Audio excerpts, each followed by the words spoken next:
ತೋಟಗಾರನು ಮರದಲ್ಲಿ ಫಲವನ್ನ ಹುಡ್ಕೊಂಡ್ ಬರ್ತಾನೆ. ಫಲನ ಕುಯ್ಯೋದಕ್ಕೆ ಬಂದಾಗ ತೋಟಗಾರನಿಗೆ ಆ ಮರದಿಂದ ಯಾವ ಫಲವೂ ಕಾಣೋದೇ ಇಲ್ಲ. ತೋಟಗಾರನ ಯೋಚನೆ ಮಾಡ್ತಾನೆ, ಕಡ್ದಾಕ್ಬಿಡೋಣ.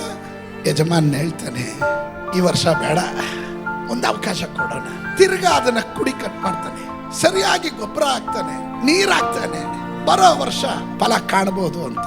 ಪ್ರೀತಿಯ ಜನರೇ, ದೇವರು ನಿಮಗೆ ನಿಮ್ಮ ಅಪರಾಧಕ್ಕೆ ತಕ್ಕ ಹಾಗೆ ಶಿಕ್ಷಿಸೋಕೆ ತುಂಬಾ ಹೊತ್ತು ಬೇಕಾಗಿಲ್ಲ.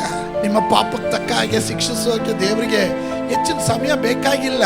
ಆದ್ರೆ ದೇವರು ಚಾನ್ಸ್ ಕೊಡ್ತಾ ಇದ್ದಾನೆ. ಇವತ್ತು ಸರಿ ಆಗ್ತೀಯ, ನಾಳೆ ಸರಿ ಆಗ್ತೀಯ, ನಾಳೆ ಸರಿ ಆಗ್ತೀಯ.